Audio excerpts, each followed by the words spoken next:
বাদাম কেন খাবেন? খাবারের সঙ্গে বাদাম যুক্ত করার পরামর্শ দিচ্ছেন বিশেষজ্ঞরা। এতে হৃদরোগের ঝুঁকি অনেক কমে যাবে।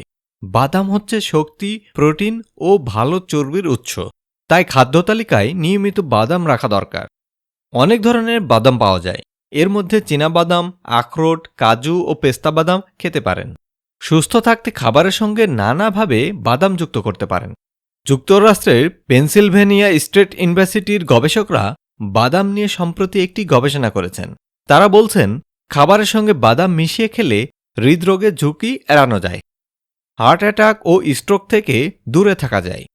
খাবারের পরপর রক্তে লিপিড ও ট্রাইগ্লিসারাইডসের মতো এক ধরনের চর্বি রক্তে বেড়ে যায়, যা হৃদরোগের ঝুঁকি বাড়ায়।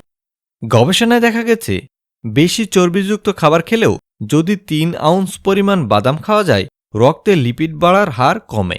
খাবারের সঙ্গে চীনাবাদাম খেলে 32% পর্যন্ত ট্রাইগ্লিসারাইডস স্তর কমতে দেখা যায়। নিউট্রিশন সাময়িকীতে প্রকাশিত হয়েছে এ সংক্রান্ত নিবন্ধ। গবেষক পেনি ক্রিস এথারটন বলেন, খাবারের পর ধমনী কিছুটা দৃঢ় হয়ে যায়, কিন্তু খাবারের সঙ্গে বাদাম যুক্ত করলে এ থেকে রক্ষা পাওয়া যায়। বাদামের যত গুণ। কাঠবাদামে ভিটামিন ই, ক্যালসিয়াম ও ম্যাগনেসিয়াম থাকায় শরীরের হাড়গুলোকে শক্ত ও মজবুত করে। শরীরের কোলেস্টেরল কমাতেও সাহায্য করে কাঠবাদাম। এতে চর্বির পরিমাণ কম, এতে কার্বোহাইড্রেট, প্রোটিন আছে। হৃদরোগ যাদের আছে তারা এ থেকে উপকার পাবেন। কাজু বাদামে ক্যালসিয়াম, আয়রন, ম্যাগনেসিয়াম ও জিঙ্ক আছে। কাজু বাদাম শরীরের কোলেস্টেরল কমাতে সাহায্য করে। পেস্তা বাদামে প্রচুর পরিমাণ চর্বি আছে, এটি শক্তি যোগায়। এতে পটাশিয়াম, আয়রন, কপার, জিঙ্ক ইত্যাদি আছে। এছাড়া বেশি পরিমাণে প্রোটিন রয়েছে।